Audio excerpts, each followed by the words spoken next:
All right, top of the morning, top of the evening, top of the night, whatever time zone you are on, we are live. Hello, everybody. A moment of silence for everyone who has lost their lives and the people in Florida who had the infrastructure collapse on them.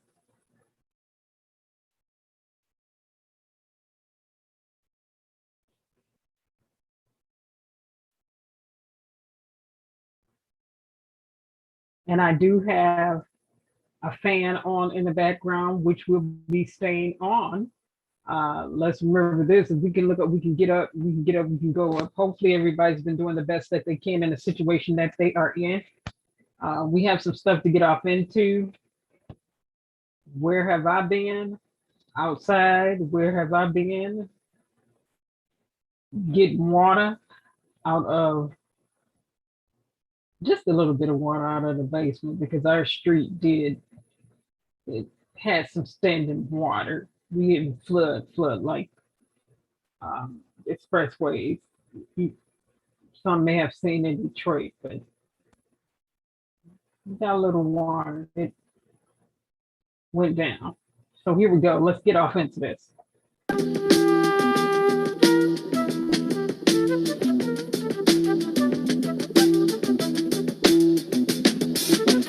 You will not be able to stay home, brother.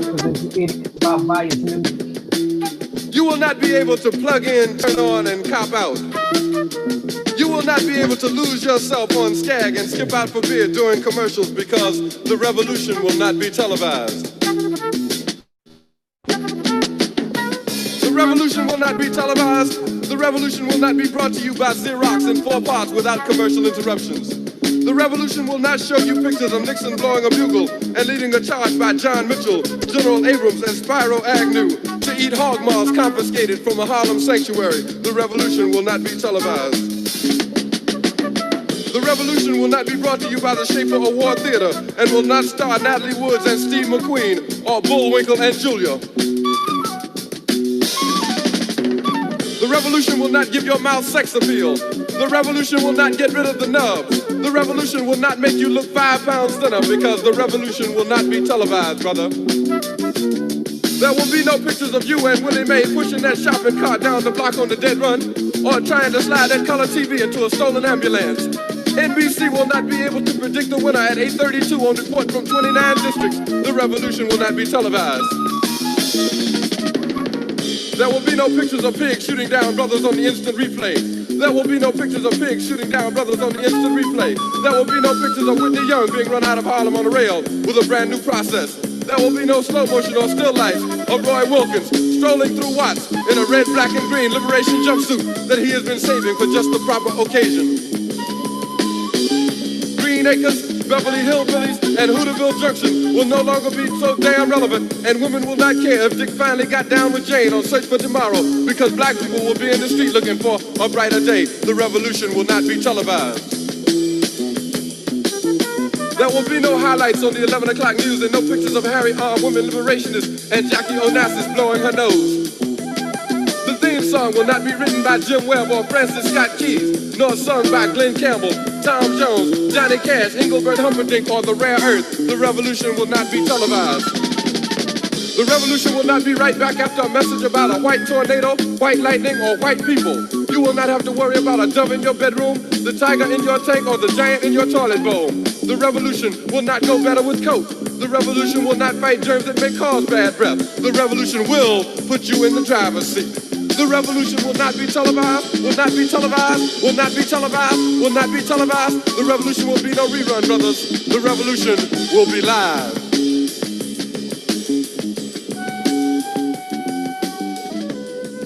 All right, so let's get to this.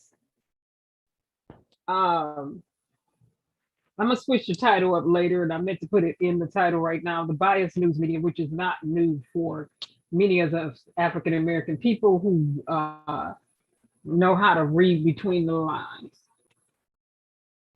Let's do this. I have the light directly on me tonight because why?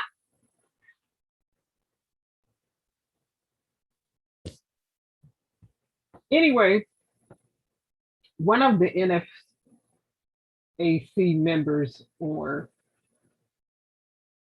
someone who was associated with the NFAC, allegedly shot a police officer in the head.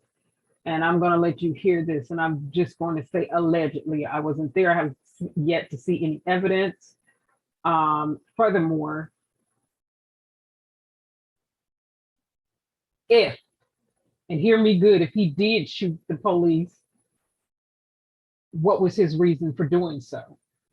Was he standing his ground? Was he being harassed? See, I'm not going to do what the news media, everyone who reported the story did. I'm not going to make the police out to be the good guy. No, I want to know what he did. So let me get to this. See, some people don't. Some people gonna be upset. I don't care. So here we go. Let's get to this.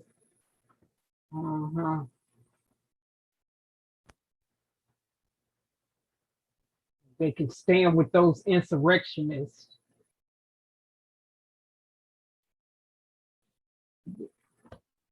29-year-old Othel Wallace has been captured and is now in police custody. It comes after a shooting after authorities say he shot 26-year-old. Captured like he's an animal. Why couldn't you just say arrested? How you doing, boss? Why couldn't they just say arrested instead of captured?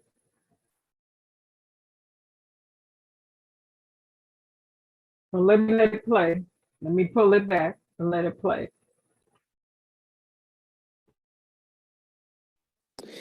"56 hours later, 29-year-old Othel Wallace has been captured and is now in police custody. It comes after a shooting after authorities say he shot 26-year-old Daytona Beach police officer in the head on Wednesday night. Wallace is charged with attempted first-degree murder of a law enforcement officer with a firearm and could be facing other charges. News4Jax reporter Brittany Muller is joining us live. Brittany, how is the officer doing? Zach, Jen, the department says Officer Jason Rayner still remains in the hospital. He is showing some signs of improvement, but the family is asking for the community's continued prayers and support. Now take a look at this tweet. Governor Ron DeSantis sharing our article on social media saying there is no place for hate in Florida. Our law enforcement will be protected. Justice will be swift. 56 hours of being on the run, Othel Wallace was captured in a treehouse on a 3-acre property associated with a Black Nationals paramilitary organization outside of Atlanta. A search warrant was executed at 2:30 in the morning in the wooded area. Also found in that treehouse several firearms. Right here. Let me pull this back a little. See, they like to be slick with their lips. And Governor DeSantis, you can shut up. And if I ever see you, I will tell you that to your face. Because you need not be hypocritical. You, sir, allowed several people to die in your state from COVID. Let the record show. You, sir, have parents who are still waiting for suspects to be found who murdered their kids and other loved ones. But I guess y'all have enough time to go all over the world and use the term capture like he a doggone animal. Because he allegedly shot a cop. Let me pull this back. Oh, I said it. And what did the police do? Because what I'm not going to ever do is assume that the police was innocent. Forget the dumb stuff. No nonsense news. Let's go. some signs of improvement, but the family is asking for the community's continued prayers and support. Now take a look at this tweet. Governor Ron DeSantis sharing our article on social media saying there is no place for hate in Florida. Our law enforcement will be protected. Justice will be swift. 56 hours of being on the run, Othel Wallace was captured in a treehouse on a 3-acre property associated with a Black Nationals paramilitary organization outside of Atlanta. A search warrant was executed at 2:30 in the morning in the wooded area. Also found in that treehouse, several firearms and multiple flashbang grenades. Daytona Beach Police Chief says Wallace was handcuffed in 26-year-old Officer Rayner's handcuffs. He actually did make a statement. What he said was, "You guys know who I am. You know what I'm capable of, and it could have been a lot worse." I have the permission of his mother and his sister to let everybody know that, you know, they greatly appreciate the support that they've received, and they request that we just continue to keep Officer Rayner in our prayers. Officer Rayner was patrolling in Daytona Beach on Wednesday night when he saw a suspicious car. There was a struggle between the officer and Wallace. Then a single gunshot is fired off. You can hear it in that body cam video. Following the shooting, Volusia County was put on a lockdown for about 3 hours as more than 500 officers began the manhunt. Authorities say Wallace will be extradited back to Daytona Beach. Wallace is facing attempted murder, a first-degree murder of a law enforcement officer with a firearm. Now, there is a GoFundMe account posted right now on news4jax.com if you would like to help in the recovery for Officer Jason Rayner. Reporting live this morning outside of the FBI Jacksonville headquarters. So, they got time to send 500 cops for one person in Florida.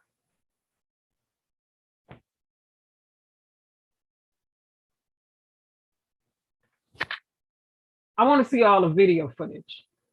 And I did see the police officer touch him.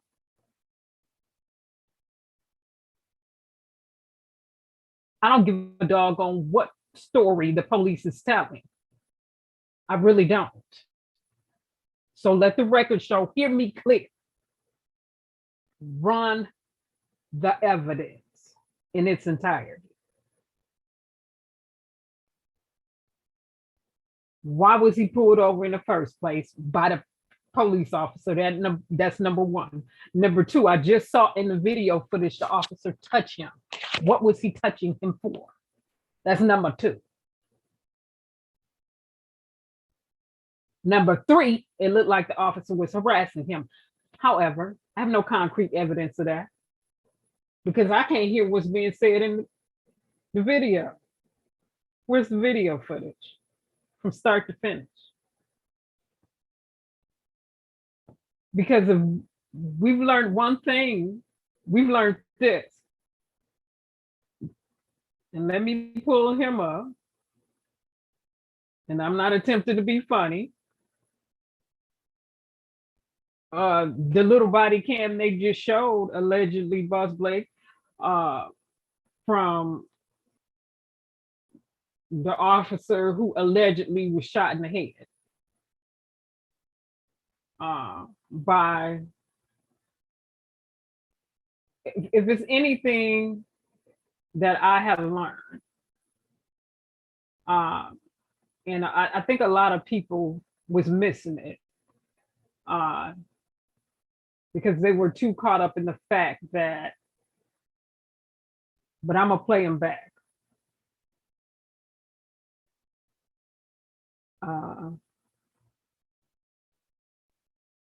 That he murdered his girlfriend.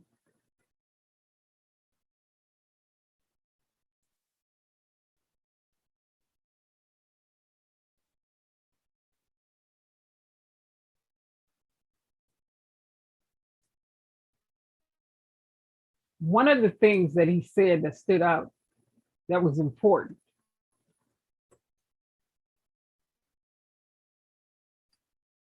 as he defended himself in court,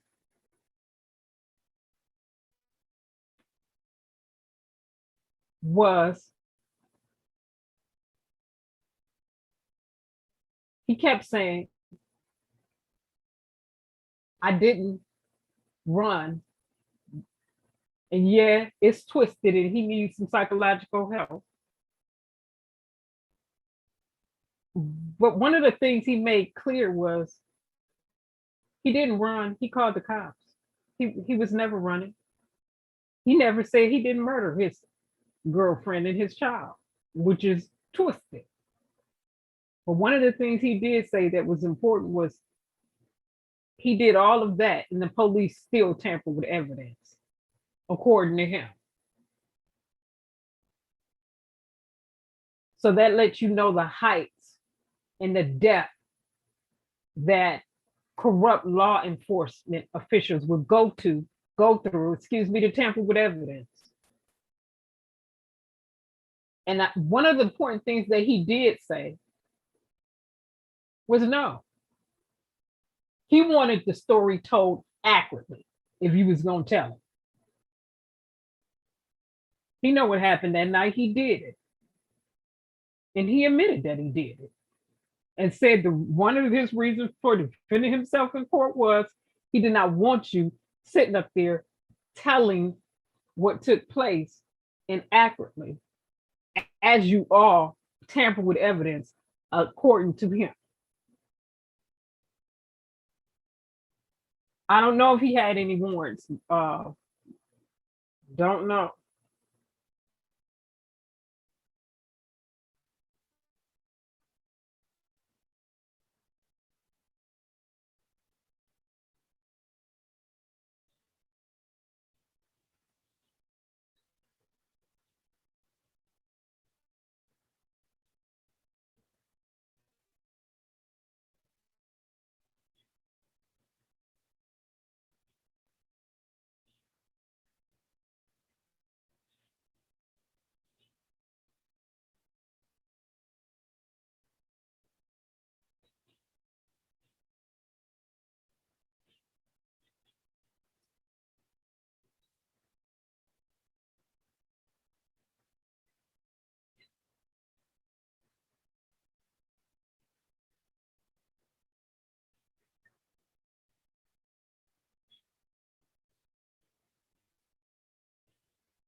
Let me get to this. All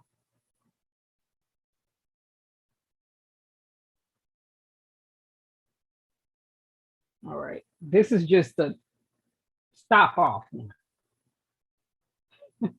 This is a pit stop video I'm pulling up. All right, here we go. Yeah. I think it was an important lesson to learn from this about the police.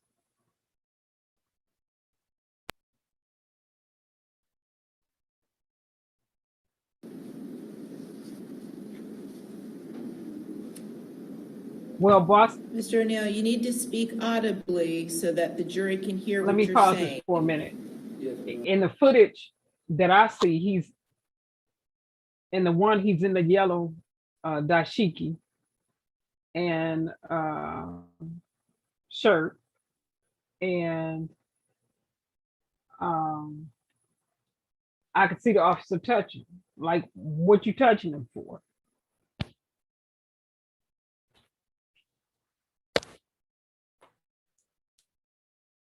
Like, again,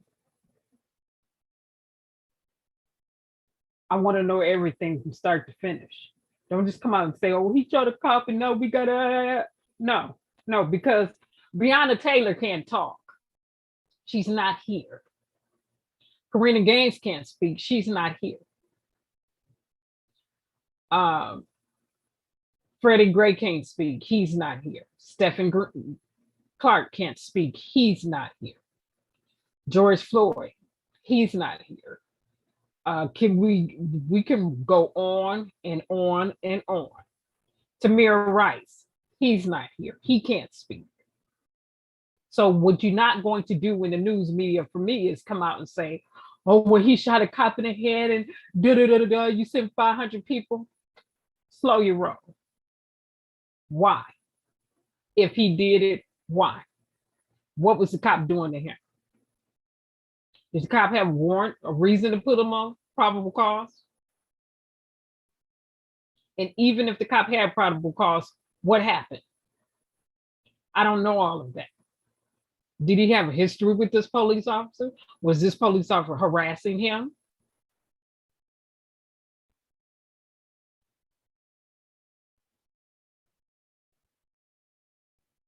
What the news media don't get to do is come out and paint their narrative and expect me to believe it. Miss me with the dumb stuff, because I can keep running names. Eric Garner, I can keep running names. Emmett Till, I can keep running names. Malcolm X, Martin Luther King, I can keep running names.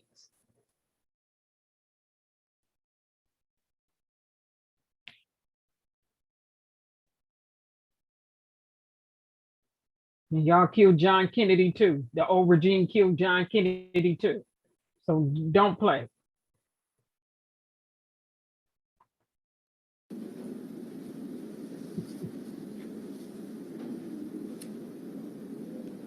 Mr. O'Neill, you need to speak audibly so that the jury can hear what you're Listen saying. to what he's saying. Yes, ma'am, I haven't begun yet.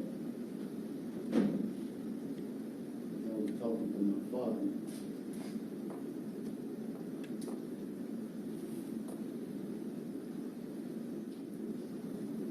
He showed you a fraudulent recording where they allege that I beat Kenyatta Barron to death. He talked about Mr. Khalil Brown, my neighbor who stayed across the street. But if Mr. Khalil Brown was a help to them proving me guilty beyond a reasonable doubt, they would have called Mr. Khalil Brown. But I called Mr. Khalil Brown to be a witness for me. And I didn't ask him to lie about one thing that he saw that night.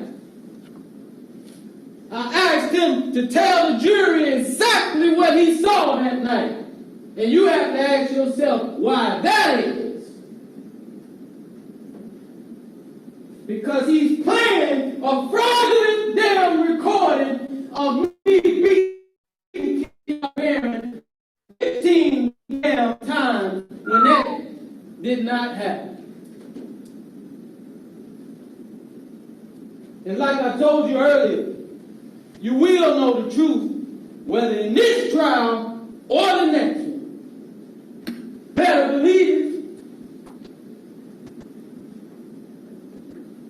If you think I'm here to play around with y'all, God damn it, I'm not. All right, Mr. O'Neill, please stop using swearing language. It's not appropriate in a closing argument.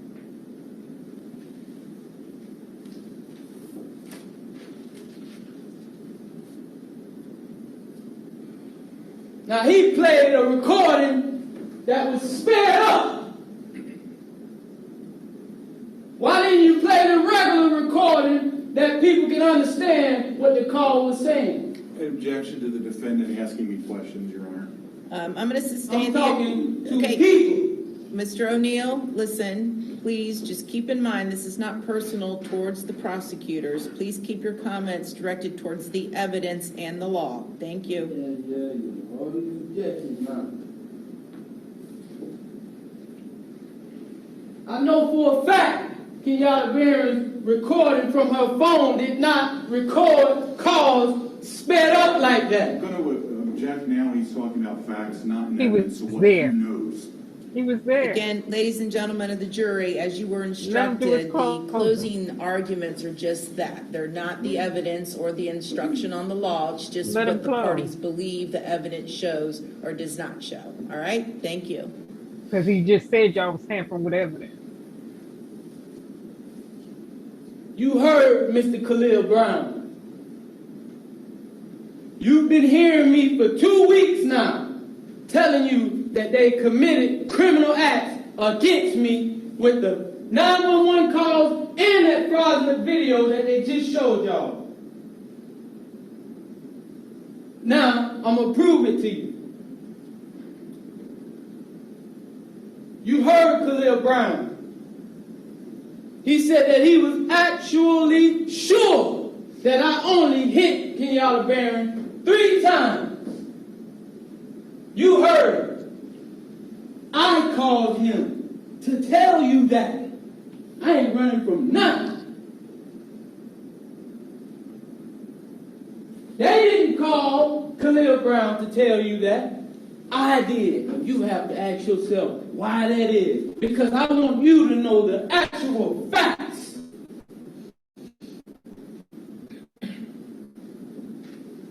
I did kill Kenyatta Barron. But I want you to tell it like it is if you're going to tell it. And so I showed that little pit stop off tonight to show the depths that police officers will go through. Like he said, he never said he was innocent. He never said he was innocent.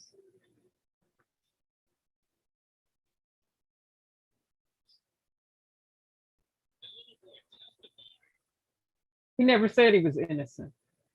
But what he did say, and all of that, while we're talking about one of the Nfac members allegedly shooting this officer, is what the lesson, the takeaway there for me in listening from a different perspective is this: the depth that law enforcement will go through to tamper with evidence.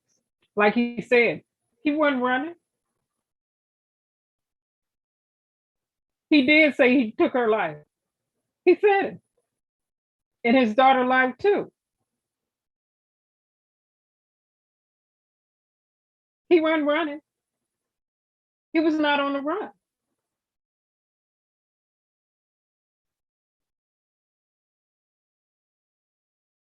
So in defending himself in that trial, he wanted the story to be told the right way. Now, is it twisted from my perspective that he murdered his daughter and his daughter's mother, his girlfriend? Yes, it is twisted, and tried to take his son life. Yeah, it is.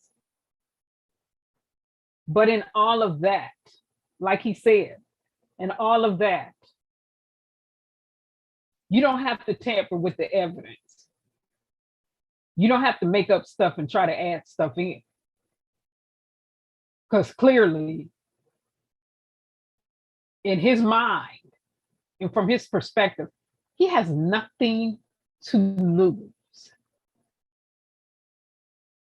There is no fear, no remorse. Stood there boldly and said, yeah, I did do it. And went and got somebody.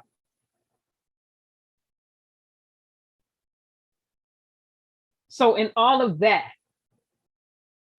his question is, why would you even sit up to tamper with the evidence? And he gonna admit what he did. He wasn't running. So let's go back. Let me circle back around to the beginning of this with the Nfac member or former Nfac member, whatever he is, being associated with Nfac, however, whatever. For them to come out, 500 cops. So now y'all got time to send the cops on a mission to get somebody, and then you're gonna say you captured him like he an animal. Where's all the video footage at? And while we're looking for all that video footage, where's the officer record? Let the record show. How many encounters have the officer had with other people? See, I want to know that. I want to know the officer's history. What the media doesn't get to do is come out and say, oh, no, we didn't saw it. We have seen too many officers murder people for no reason. Okay. And I did see the officer touch him in that little clip they showed. I don't know what happened prior, and I don't know what happened after that, because that's all the media show. That's all I've seen right now. I will try to find something else. I will dig for it to see if there's more. But what they don't get to do is come out and say, oh, and now you just gonna smack him right off the back with the highest charge because it was an officer. Yeah, right. Okay. Okay.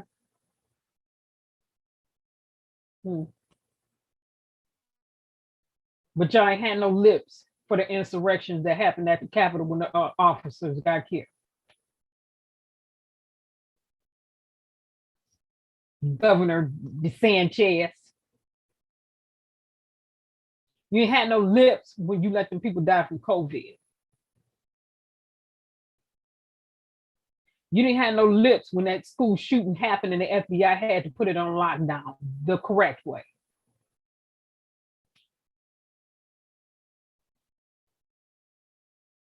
But you're gonna send 500 police officers for one African-American male. One.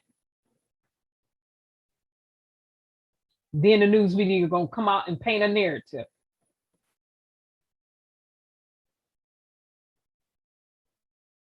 And then they're gonna send blackface out there to say something. Okay. Okay. Yeah. That's interesting. That's very interesting. And let me be very clear. I don't give a dog on what law enforcement say. Run me concrete evidence. And while you running concrete evidence, let the record show. I want to know the officer's history too. That's the way we have to do in America.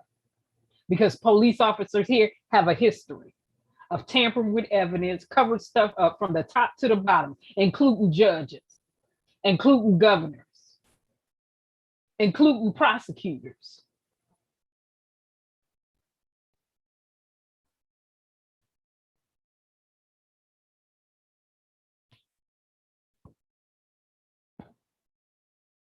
Now, am I saying that the officer deserved to get shot in the head? You never not once heard me say that, so can't nobody spin this. I said I want to know the why, and I want all the evidence, as well as the police officer record.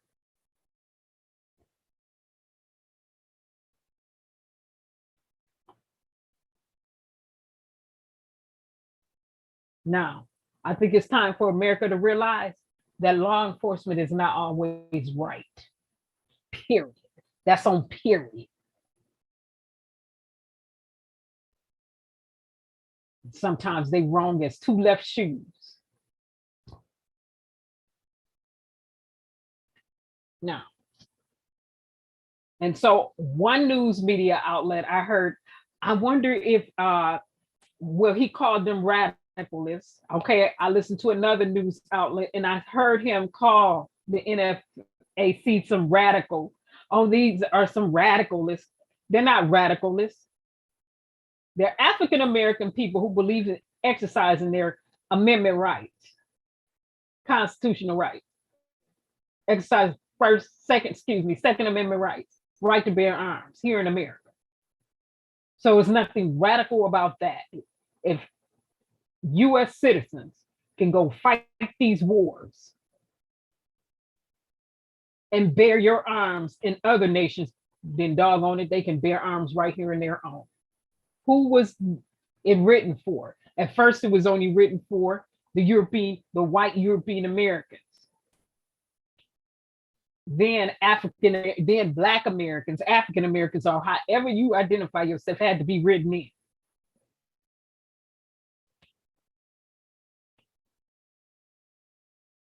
So, in fact, it's well within their rights to bear arms. well within their rights to have ammunition. They are US citizens, well within their rights. It is in the US Constitution.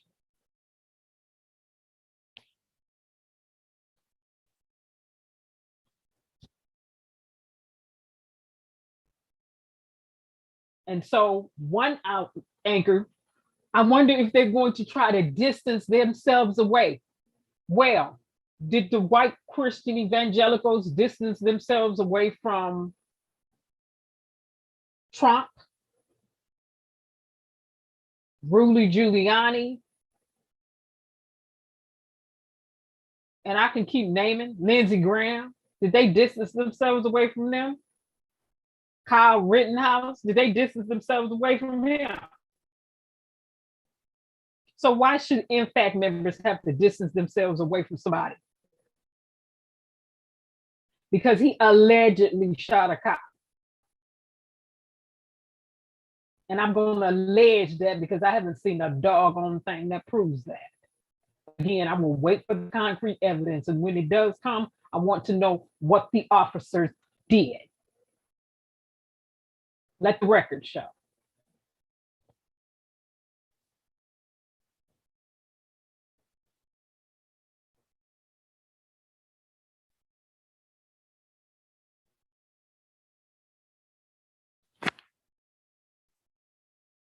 And then a GoFundMe page. Okay, help pay for his medical costs. Fine. People can, they have free will, they can give if they want to. But what I don't like the news media doing, which they've constantly done, is come out, oh, and it's just so, and oh, and then are they going to distance themselves away? And then all this radical group and all this and all that.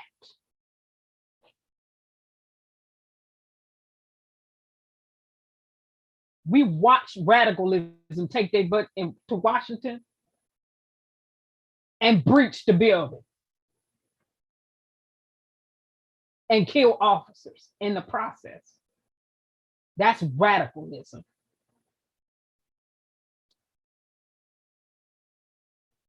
Play a game if y'all want to here in America. Wake up. Okay, now that I've said that, point number one. So let's be very clear. I'm waiting for evidence. Now that I've said that,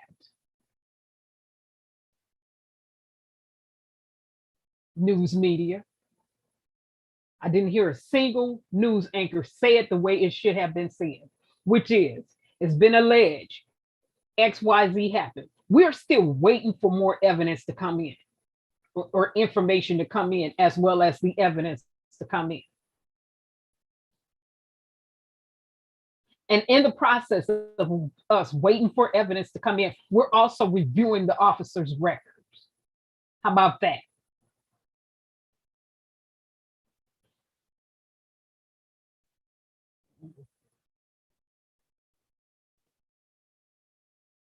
Okay, let's get to this. Let's get to this.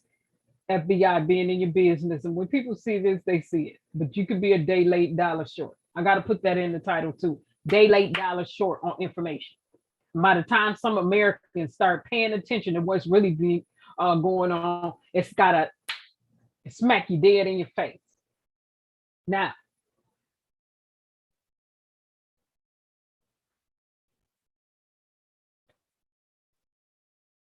in terms of US data, let me say it again, your data is worth billions of dollars, billions / trillions / zillions of dollars. Hacking, billion-dollar industry. These corporations over here in the United States of America. And so, as I've been pontificating about my petitions, some of them, some petitions are already out. The government needs to do its doggone job competently.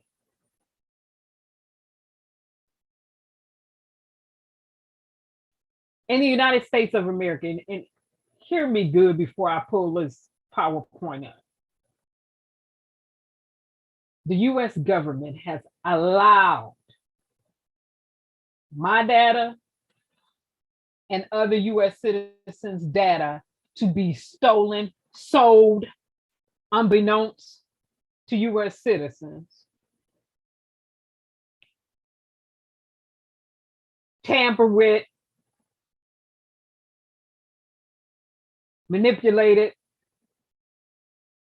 left unsecure.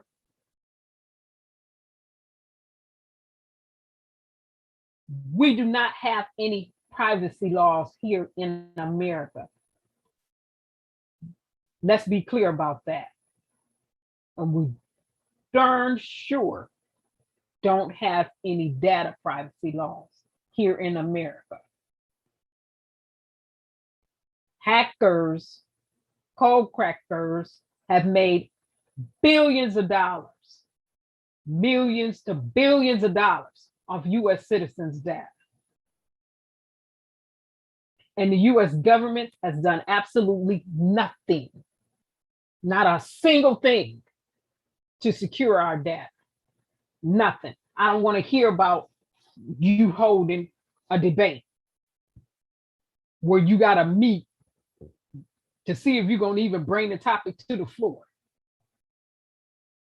Bills and stuff to the floor. I want to hear about that dumb stuff.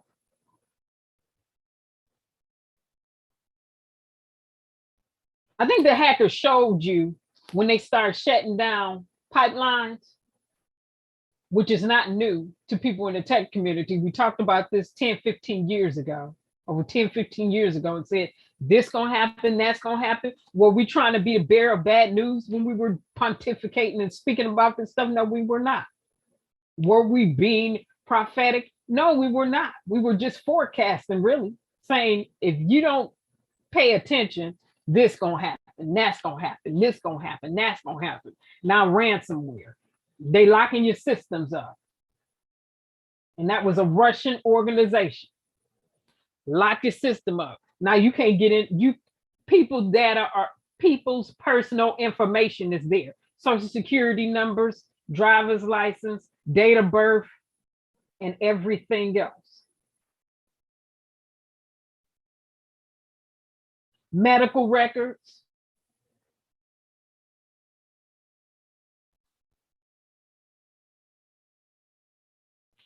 History of everywhere they've lived for the credit companies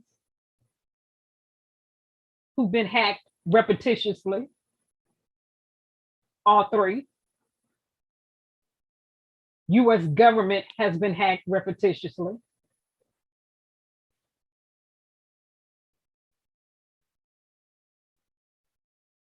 And then you get these big tech companies, big data holders, not doing anything to secure people's data.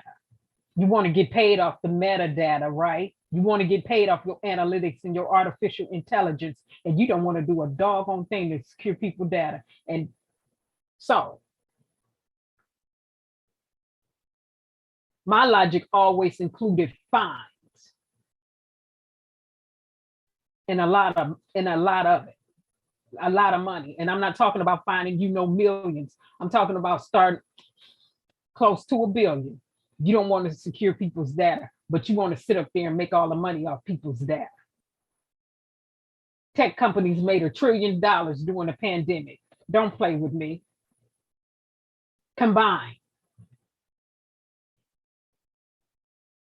More than $1 trillion during the pandemic.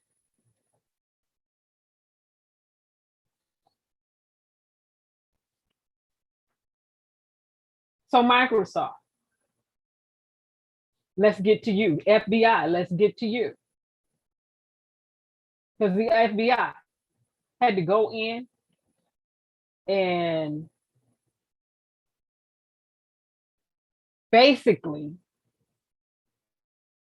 they did it with a warrant, but that's okay, right. But I can have another conversation about that too. They did it with a warrant, good. But the fact that the FBI had to go in with a warrant for Microsoft and secure your doggone system makes absolutely no sense. your email service, your database service, collaboration database service.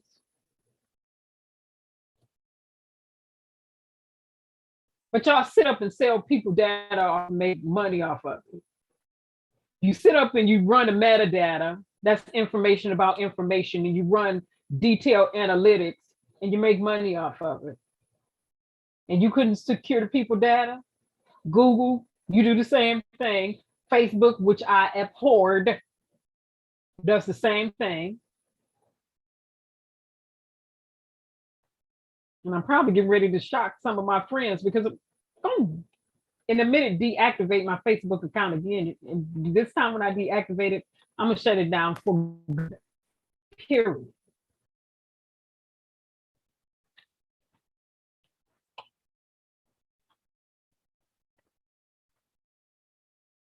Now I've rolled off into business. So let's get to it. I'm back.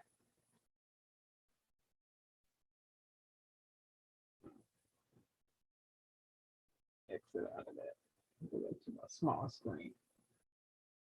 Let's get to it. Day late, dollar short, everybody in a la. So let me break it down to you like this.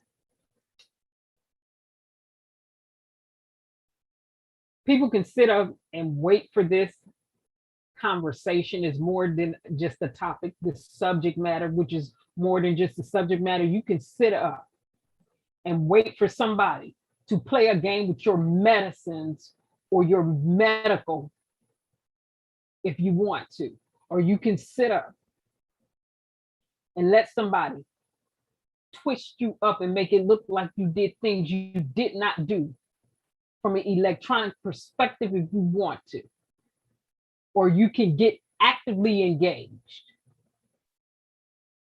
and tell the government that you pay because they are getting paid off tax dollars. That ain't free money.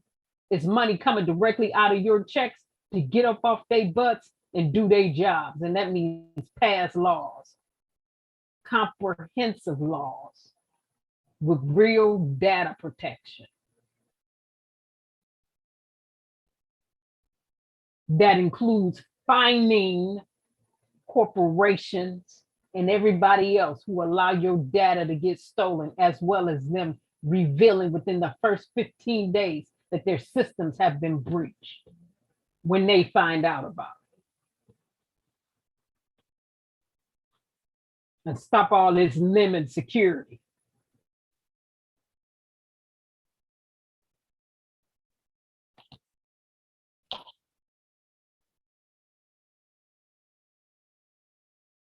Everything is connected to the internet. What can hackers do? Everything.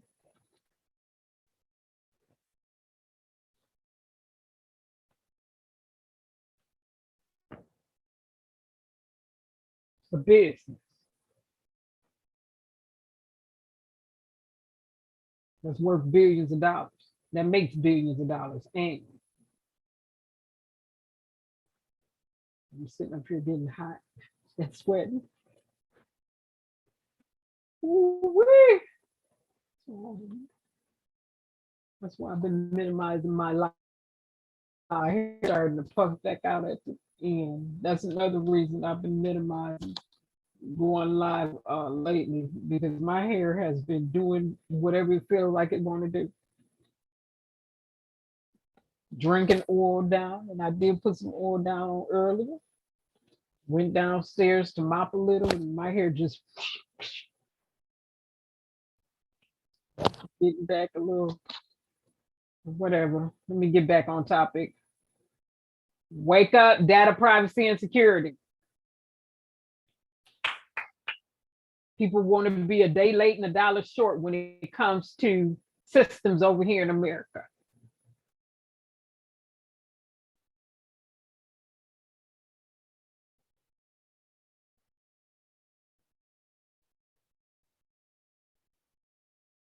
Then the United States government allowed Snowden to steal data from them, and the government has everybody's information over here. They're the ones who issue you a social security number and any other number, allowed him to steal data and go over there to Russia. Russia don't protect people unless you're giving up something. And that's the reality of the situation, according to history. Then came around and heralded him in as a whistleblower. We already knew the government was in everybody's business. Some of us to the degree that they were in paper business. That wasn't no new news.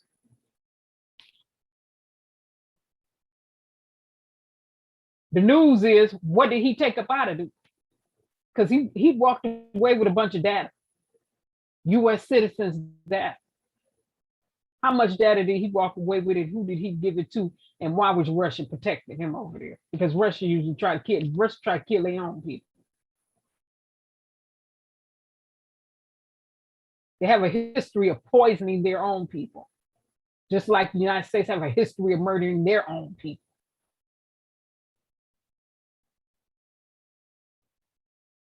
But Russia usually don't try to cover that up. So let's get to this. FBI warrant into tech companies. The tech company is Microsoft.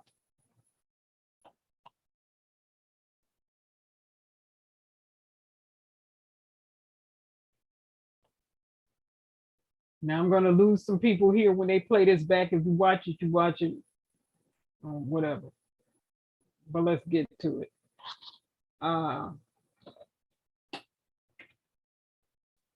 Wake up. Data privacy and security. What do we need? Data privacy and security. Privacy laws, data privacy laws, and security laws. Period. Who's getting paid to do this job? Congress, House, Senate, President. Who pay their taxes? American taxpayers.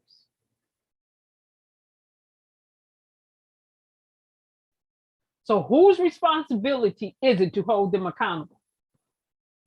Americans. The Constitution said we have a right to ask for redress. That means for them to address the problem, the issues, and fix it. Right? It's in our Constitution, right? Let's get to this.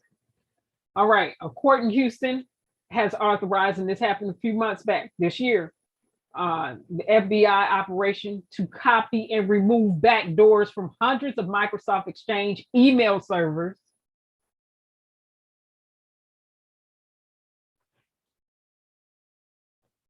That's in your business right there if you have Microsoft. This is Microsoft database servers, email database servers. For all of you who use Microsoft as a service, an email service.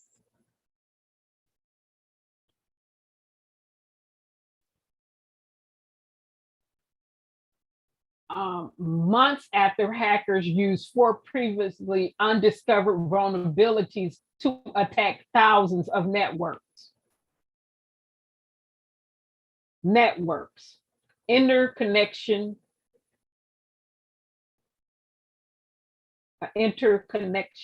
of networks. Separate networks connected. Connect the dots. You have local networks, local area networks. You have metropolis area networks, and you have wide area networks. Local networks apply to your city. Okay, your city has its local network. Then your state, metropolitan, larger area, it has a network. Then wide area network. Networks that cross national lines. Networks make up the internet. Yeah. Well, thousands. The Justice Department announced the operation on Tuesday, and remember, this is months back, and so I have to revisit this so people can really start paying attention, because this is one of where my focuses have been in terms of petitioning Congress to do their doggone jobs. In addition to, we're gonna get to who got that pandemic money. Oh, I have not forgotten. And yes, I've been reading up on one of the let me do a side note here. This is another side note. One person got 10,000, was able to utilize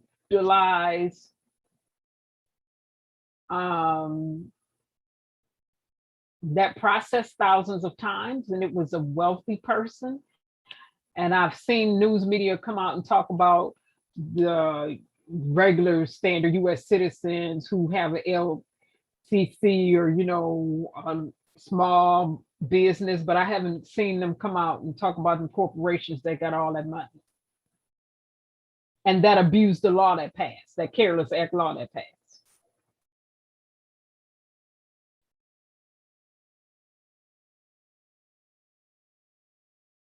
Okay, now let me circle back around to this.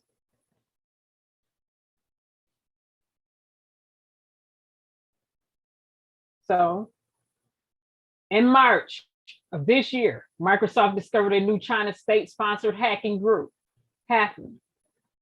targeting Exchange servers run from its company networks. The four vulnerabilities chained together allow the hackers to break into vulnerable Exchange server and steal its contents.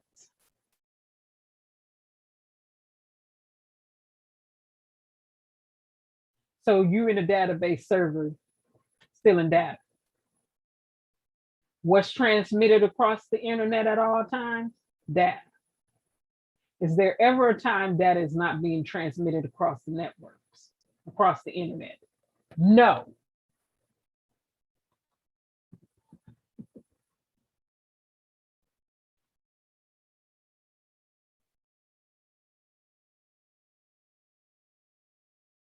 Microsoft fixed the vulnerabilities, but the patches did not close the back door from servers that had already been breached.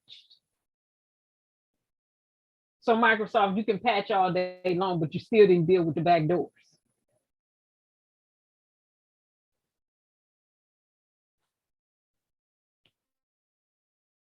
And I'll say it again. Hackers test out before they actually launch the full-fledged attack. That means they've already been poking around in your system for months or weeks or days in advance.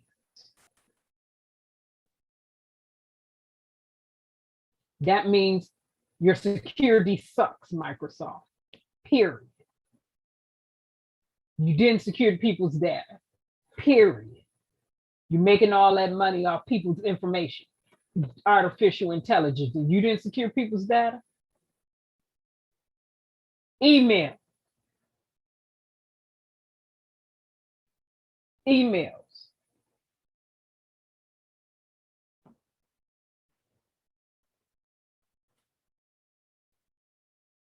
Then the FBI had to come in and patch for you all. The FBI had to come in and patch your systems for you, your databases.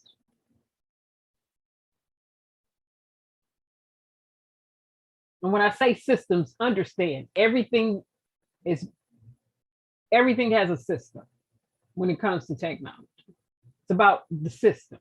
It's about the system, the data. It's about the hardware, the software, and the data. It's about the software applications and the data. It's about the hardware and the data and the software. Because the hardware and the software needs to communicate in order for us to do what we do, to be on the internet. Communication process.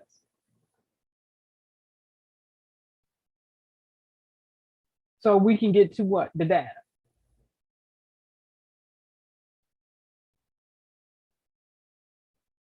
Or have information. FBI, they had to patch it. And the dangerous things about this, the hacking group began hitting vulnerable servers within that same flaws to deploy ransomware. So, Microsoft, If you would have allowed these Chinese hackers to shut you down and hold your stuff for ransom, and you have computer programmers who know how to write code, they would have had to do their doggone job. It should never be a point where any software, any tech company who have programmers, engineers, and the like ever allow their systems to be held for ransom by anybody. Unless it's an inside job. Not coming from an outside job, you should. That doesn't even make sense. This right here didn't make sense. But here we go. Microsoft, they already did these updates to Exchange Server 2010 for in-depth analysis. These are the patches that they had to do. CV 2020-21 68555, CVE 2021 6857, 6858, and 7065. And it's the twos in front of that. So they had taken care of that. But what were they patching? Patches and database servers type. What type was it? It was email inbox. It was calendars. It was collaboration solutions. Email inbox. People sending emails. People be emailing personal things back and forth. Calendars. People have personal things posted on their calendars, and these, because everybody's using the internet now for convenience. We love our convenience to post this information. And Microsoft. You allowed you allowed a hacker, first of all, to get all this data.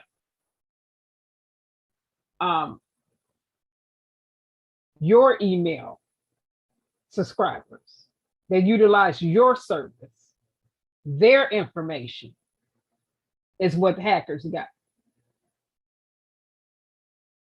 is what was exposed.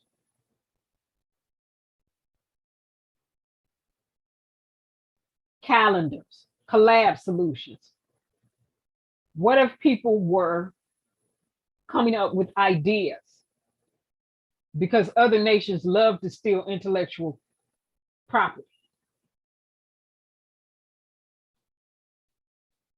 So they got that.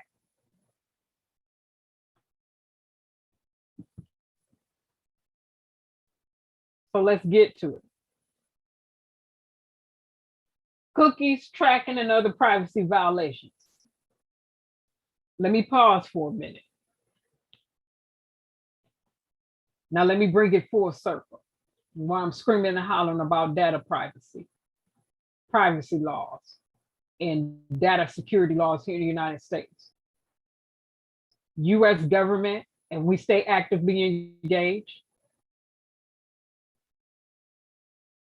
And again, this is what I've been writing down. I've had many things written out. It's just making sure that it's very targeted and specific when I am writing this.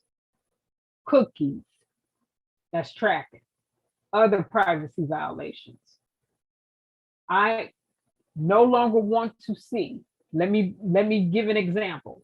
When you go online and you go to a website and they say, will you accept these cookies? If you click on our website, then all of these cookies, essential cookies and non-essential cookies, that means tracking to get your information.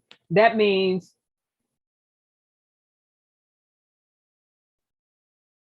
watching your web behavior while you're utilizing their site.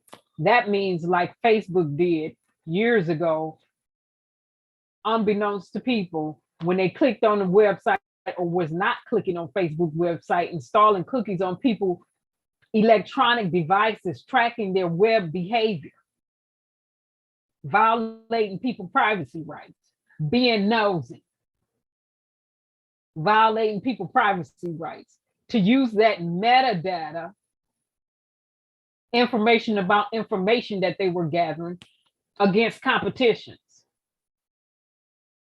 to study people online behavior and habits. All of this, cookies coming from website to website. No, I don't like the way that that's set up. It should not be. If you continue to click on this website, then you're automatically enabling the cookies to allow all of this and all of that in regards to your electronic device and your online web behavior. It should be no, right off the bat. Only what's essential for us to get through this website. If we are on there shopping, only what's essential right off the bat. All of that other stuff should be a no-no. It's up for the United States government to rein these tech companies in, as well as other big business, but to rein these tech companies in and get authority over this and get control on it, get some type of control. This is foolishness. This is foolishness. And let me say it again, they sell your data, unbeknownst to you. They get paid off your data. What do you think every social media site is doing? But I'm talking about just the regular website now, getting paid off your data. But surely social media sites, they definitely get paid off your data. What do you think analytics is? Why they can run analytics back to you? Deep machine learning? Metadata, information about information? An in-depth look at your what? Online behavior? Your patterns?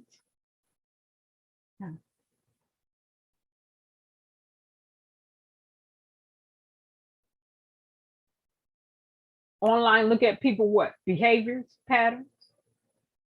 They got all this time to do this online looking, but you can't get the hacker. Your intrusion detection system's not working. Your data security not working to the big tech companies. That means your electrician, wait a minute, your engineers.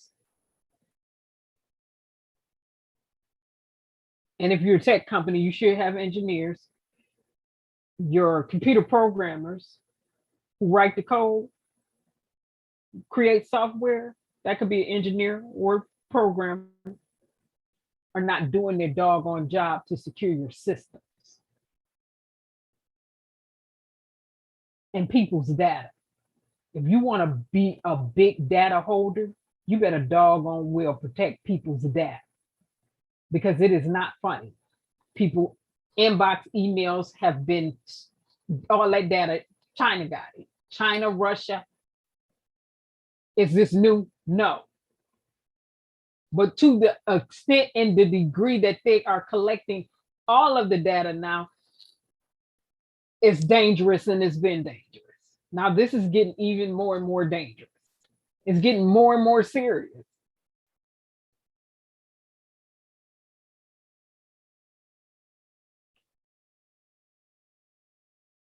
Not only that, the FBI had to go in Microsoft and basically do a hack to shut the doggone hackers down, to secure your back doors.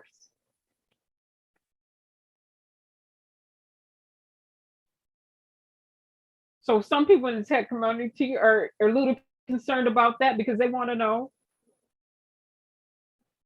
when the FBI went in, okay, they got the warrant. I'm in 100% agreement with the warrant. They have the warrant. All right. But now they have other people's inbox email addresses. Now they have access to other data and information. Now, what if the FBI finds something that's not legal according to America's law? from this person's inbox. Now what? They email. That was in their inbox. Now what? Because you didn't secure your doggone systems. Now what? So tech community were a little bit concerned. They said, what are they going to do if they do that? Do they just automatically get to haul these people into the court if they find out some things that were not technically legal because Microsoft did this and that, and they start venturing off into other areas? And I said, first of all, that means that time out, they would have to get another warrant if they discover some stuff.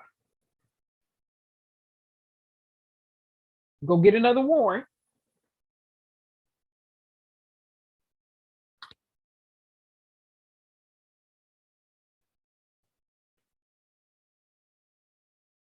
For that specific inbox, person's email address. Don't play. The doors of dangers that get open when data security is lacking.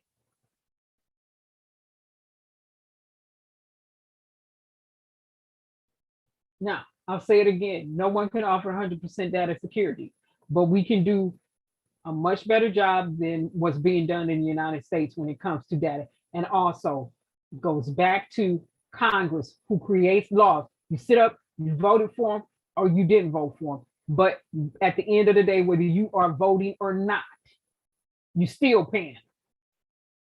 There's some taxes coming right out your check, and don't pay your taxes over here if you want to be part of the working class, and watch what's going to happen to you. Okay.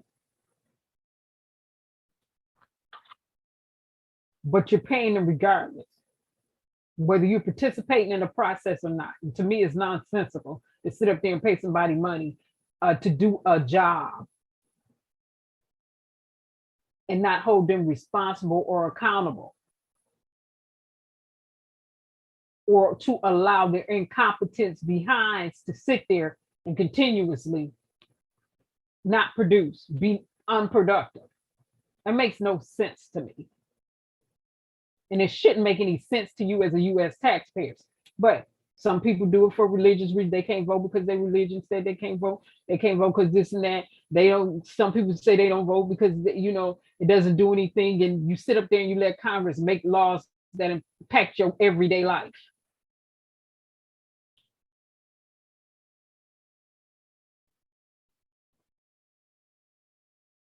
So let me circle back around to this. Since Congress is being paid by US taxpayers to do a job, it is our responsibility to hold them accountable and make them pass laws that are advantageous for the protection, the security, and the upward mobility of US citizens, period. Period. And at the top, in addition to all the policing laws that need to pass, reparations, as well as other things, data security is right at the top, because just about everybody is online now. That means all your data been online. Your social security number, your birthday, address, phone numbers, medical records. Let me make it plain. Employment history, residence. Let me make it plain.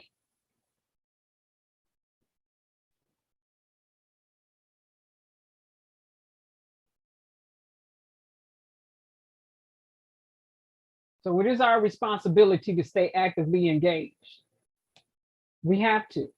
And I was reading through the warrant, like, and they did some redactions on the warrant for Microsoft. Okay, fine. You didn't want to reveal who the FBI hacker was, fine.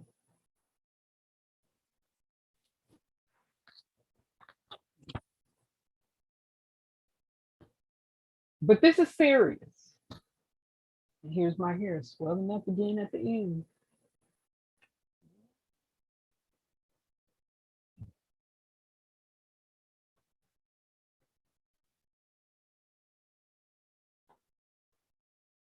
Man, this heat is just not. This heat in my hair is just not. It's like it's a collide.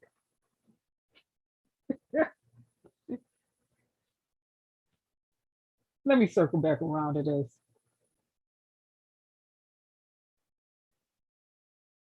Data security is right up there at the top. Again, not just because they're making billions of dollars off your data, not just because hackers make billions of dollars off your data. It is dangerous. It is very dangerous for rogue hackers, because you have pen testers who pen test and look for the vulnerabilities. That's a hacker too. Okay. But that's on the good side, because you pen testers to find vulnerabilities so they can be fixed. Fine. Then you have rogue hackers who hack for malicious and vicious intentions and ill will towards people. That's not fine. Because a few years back,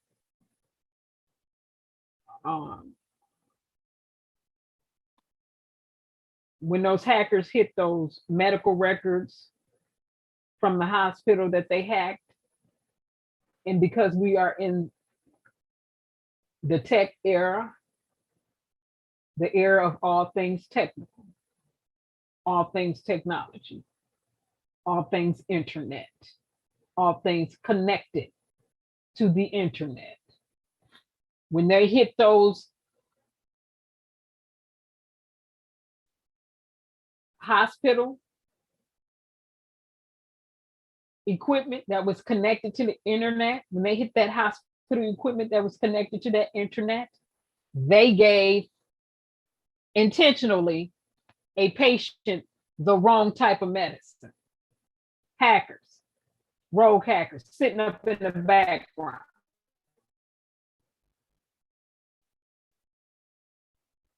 Over a system, manipulating the data, typing in wrong type of medicines to get patients. You don't think that's dangerous?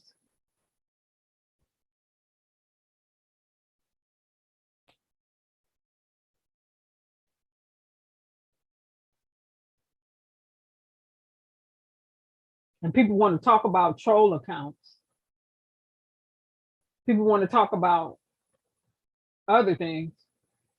You don't think it's dangerous for someone to know your online behavior and have all of your personal information? And to pop up online like they do, or to pop up online and watch you, to further watch you in the background. They already got your information. You don't think that's dangerous? Especially if you have a family. You don't think it's dangerous for hackers to have your inbox information to your emails, your information to the cloud, which is nothing but a database server accessible via the internet 24 hours a day? It's my simple definition for that. You don't think that's dangerous? And for people who have their intellectual property saved, you don't think that's dangerous? On the internet, Mr. Facebook intellectual property stealing thief himself, the one who like to steal other people's intellectual ideas. You don't think that's dangerous? The ones who like to sit up and see what his competitors are doing and take their ideas and to be in people's business. Facebook, you don't think that's dangerous? And Facebook bought out Instagram, and I wish Instagram never would have sold them. You don't think that's dangerous? Turn around and make all that money. And let me be very, very clear about this. Mark Zuckerberg, from the very beginning, has been about nothing but the money. He stole the Facebook idea from his college buddies, their intellectual property, and came up with Facebook. That's why they sued him for that. Let me be very clear.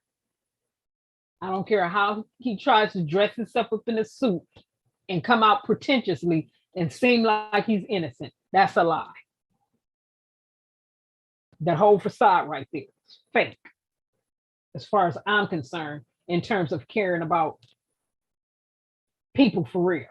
Because if he cared about people, he would stand on some integrity and not be stealing people's intellectual property and taking their ideas and trying to see what everybody doing all off in everybody else's business, getting paid to use your data behind your back, keeping that money, no integrity, no ethics. Shabby, snake, slimy character. So you have owners like that sitting on your data. You don't think that's dangerous?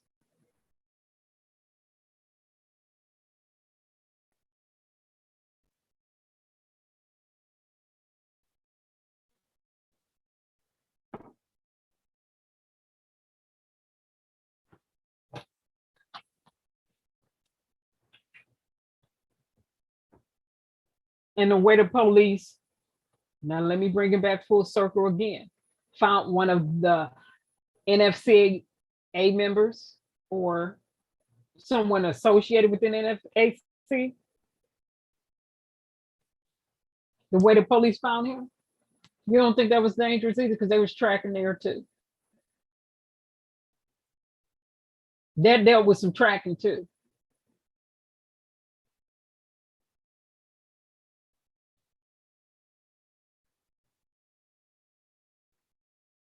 That dealt with technology too.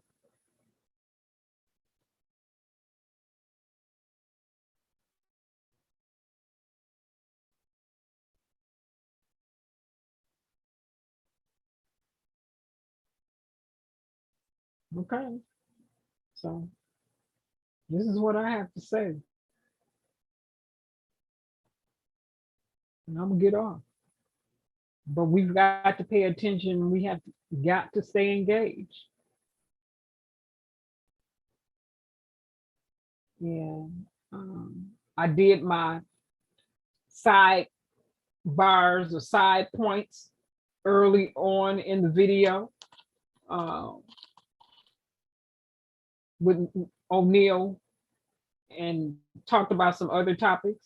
I meant to show the warrant, but I will show the warrant on another day that the FBI acquired to go in and get those back doors up out of Microsoft systems, database servers, email database servers.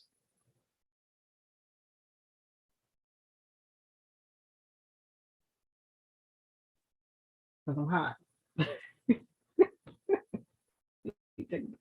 Taking a shower after I get off here. Nobody's business, but I'm hot. My hair is acting out or whatever. So I did my sidebars, my side notes earlier, and we have got to pay attention to this. We don't need to be, we're already days late and dollar shorts in terms of security and really being abreast to the depth of what's going on. So I need to put some more visuals to this while I'm talking about data security and data privacy laws and just privacy laws, period, in the United States of America. But I believe people should have the right to be forgotten on the internet if they choose to do so over here in the United States of America, to the degree that some people may be excluded based on their record. I'm talking about criminals now who rape kids and different things like that. No, you don't reserve to me a right to be forgotten off the internet over here. If you committed some type of heinous, diabolical actions, that's different. But I believe people should have a right to be forgotten.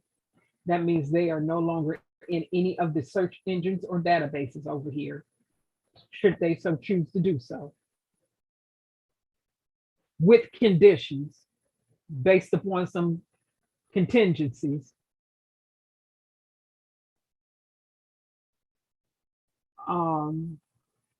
And I believe in data privacy that companies need to reveal who they sold our data to, how much money they've made off our data,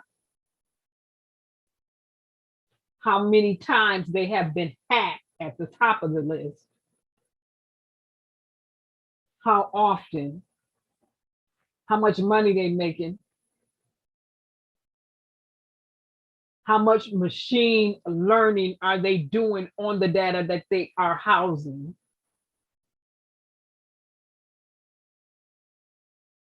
The depth and the extent of the analytics they are collecting and conducting behind the scenes on people's information that utilize their services. We need laws for that. Tech companies have already shown that, as well as big business, that they're not going to willingly just get that up without a law that basically mandates them to do so. Smacked with fines.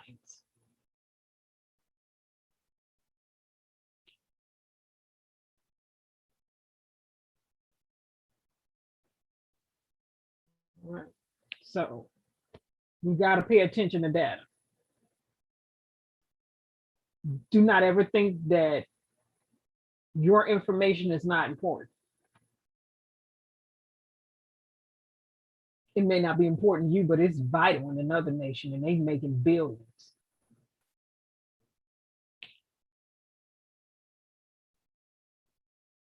Don't take it for naught.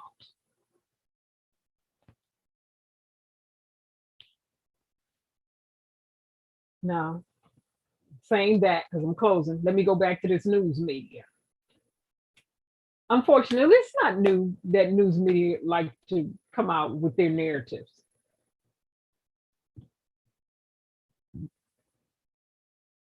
To paint pictures on the canvas of people's imaginations. News media needs a complete overhaul.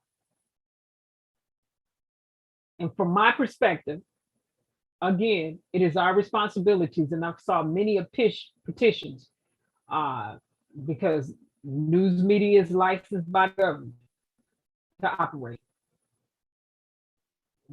Whatever title they're operating under. Entertainment, news, local news, however. Whatever category they fall underneath. But when it comes to what's deemed traditional news outlets who report information, they need to be held accountable. And it is the government's job. That's what they're getting paid to do, to create laws, to hold them accountable. It should be done from an investigative perspective. I don't give a doggone about these news media's opinions. I don't. And if they are going to report the information, put it in perspective. And it goes like this. Give an example. We're reporting on someone who was associated with an NFAC or former NFAC member, however, whether he was in an NFAC or associated with the NFAC. It is being alleged that he shot an officer. However, we do not have all of the information.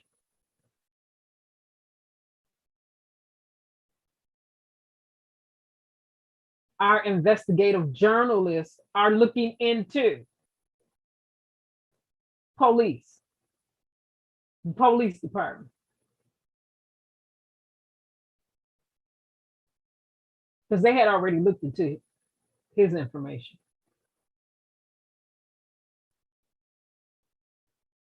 From the NFAC.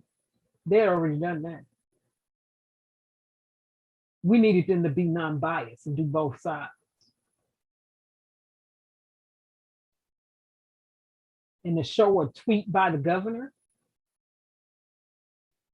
Put that in some perspective too.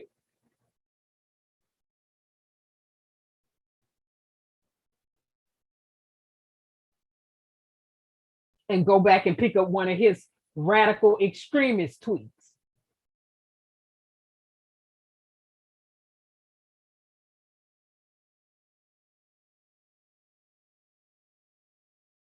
They really didn't have to show the governor tweet at all. They could say he supports the police officers and move on. And say, we will update you with more information as it comes in.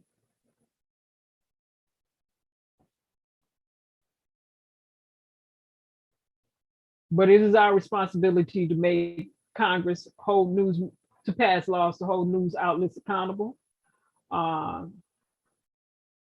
Unfortunately, many of them have gotten gossipy and are in people's personal affairs and business. And I don't give a rat's rump about that. Don't nobody want to hear that all day. That has nothing to do with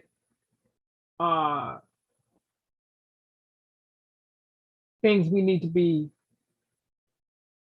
paying attention to in the United States, like where that money at from the pandemic. I need you to talk about that all day long.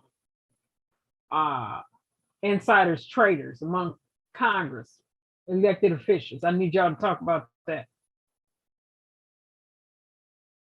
Those who are blocking reparations, I need you to talk about that.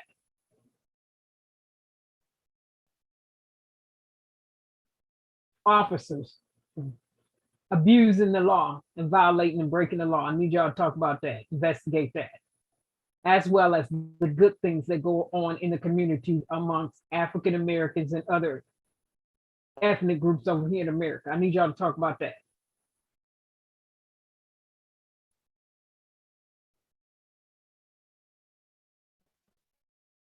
I'd be sitting up on somebody dog on Twitter, Instagram, and Facebook feed talking about such and such. I don't give, nobody have time for silly stuff.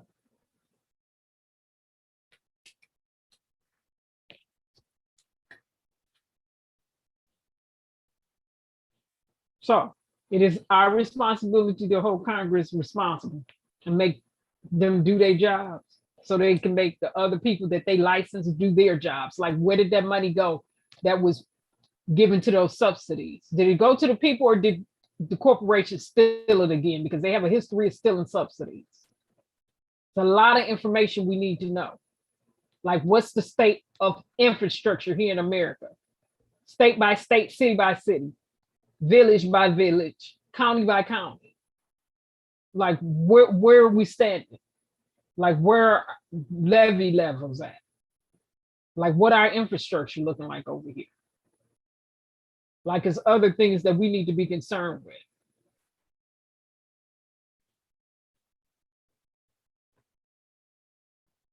Like, so it is our responsibility. So redress, we have a right, according to our constitutions, to ask for redress. And that's to simply say to our elected official Congress, the House and the Senate, do your job and fix this. That's what we need. Fix this, fix this. We brought this to your attention. Now you need to fix it. That's what you're getting paid to do from the taxpayers' money. This money is not free. It is not your money.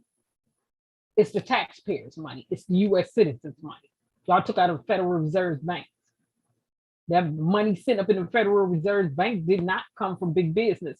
People get that stuff twisted. Big business do not like to pay. Most big businesses, some do. They don't like to pay federal taxes. What do you think the Federal Reserve is called the Federal Reserve for? That's federal tax dollars. Like them corporations who ain't paying no taxes. And all them tax breaks y'all gave them in that Careless Act. We have a right as citizens to redress, for redress. That means we make the Congress do their job. They get paid off tax dollars. Federal tax dollars. state tax dollars.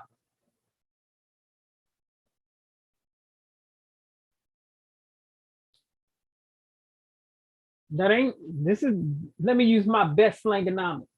That money didn't fall out the sky. Came directly out of your paycheck, out of our paycheck. The years you worked, you paid into it.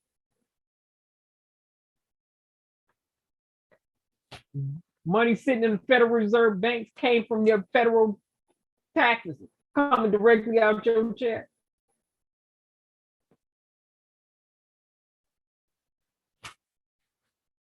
So we've got to get back to the seriousness of handling U.S. business as U.S. citizens and making Congress handle this U.S. business and pass laws that are advantageous and beneficial for U.S. citizens. And stop giving big businesses all these tax breaks. That law should have passed a long time ago to eliminate giving all these big businesses the tax breaks and stop using that lie that they create all the jobs and da-da-da-da-da-da-da. When, let me be very plain about this. Let me make this as plain as I can. President Ronald Reagan opened up the door 100% to trade because he did not like the union. That was his intent, to destroy the union. The union of old was about working wage, living wages, and benefits, fair wages. That's what the unions of old were about, not being exploited for free labor, plantation economics. That means free labor. That's what the union was supposed to be about, of old. Where are we today? Where do we stand? We need to make the Congress do their job. Technology, we've got to get on it. Other areas, the essence of now passed us a long time ago. We have got to get on it. You don't need to be sitting up in a hospital having somebody play a game with your medication for it to make you more cognizant and for you to realize that we need to make them pass these laws. That's our job. Our job is to hold them responsible and accountable. We hired. With our vote, we hired. With our tax dollars, we pay them.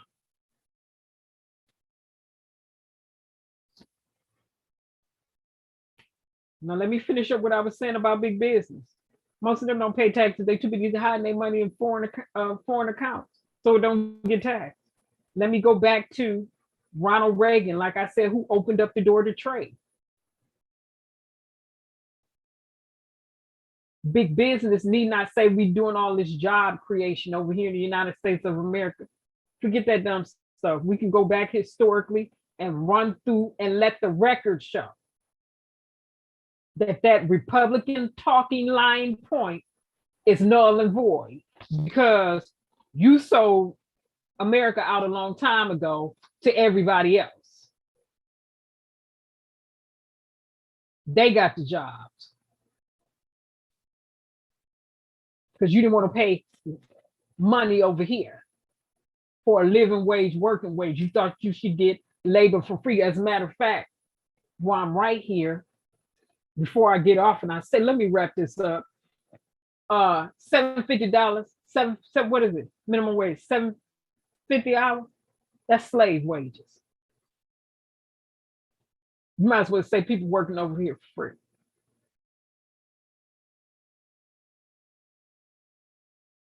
We're in 2021 and the minimum wage is still $7.50 an hour. That's slave wages. Let me say it again. You might as well say people are working over here for free. And because they manipulated the inflation rates for the last upteen number of years, if they were to put it where it should be, people would not be able to survive over here in the United States of America because of inflation would eat every dang on thing they had financially up.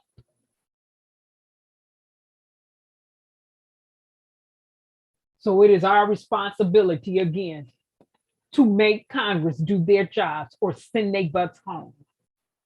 That means recall. That means get them out of there.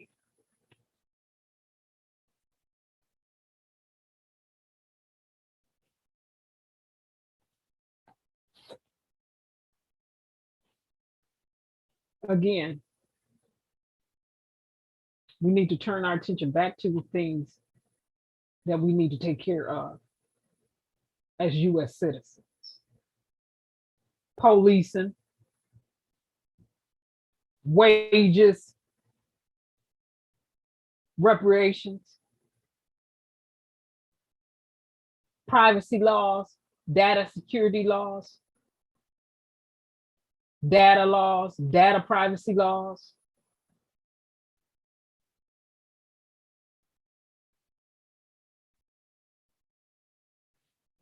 Accountability.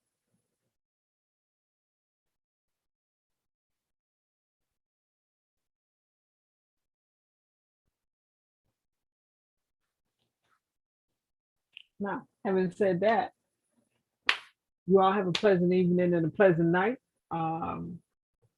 When I find out more information about the NFAC member in terms, and the police officer, I will do the update on that. But again, one of the petitions I was going to do is already out there, but it's not as specific as mine was going to go. It only targets one news media outlet. And a lot of times when you have different petitions out there, what they'll do is combine them into one in the United States of America. So my wording is going to have to be a little bit different in terms of making Congress do their job as it pertains to media outlets in the United States of America. And it's going to have to be a little bit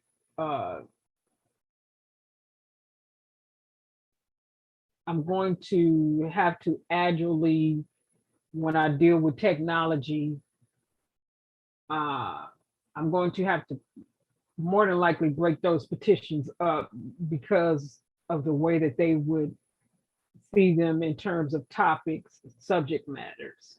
So the way that they would be categorized. So I'll have to break those up. What I had written up, I have to break it up.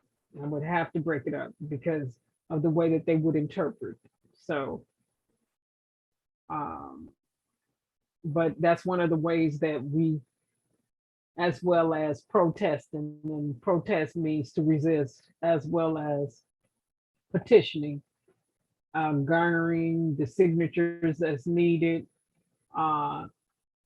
putting it right back in Congress' face to make them do their jobs, as well as showing up to Washington and let your voice be made heard.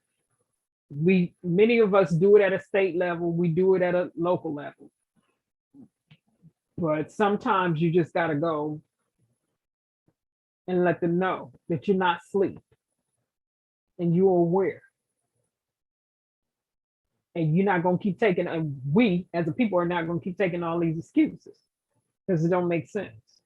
Why they collect a paycheck and never scale back on their benefits and go home, having produced nothing for the American people. In the long run, that would be advantageous for them. They don't get to play those games like that unless we allow them continuously to play those games like that. Off the back of tax dollars that you work for, that I've worked for. Don't work like that. So it is up for us, and everybody can sit up and draft a petition, put it out there, garner the signatures. Every, you know, you can write your Congress people, you can email them. It's different ways to be engaged. Okay. And I believe every way should be utilized.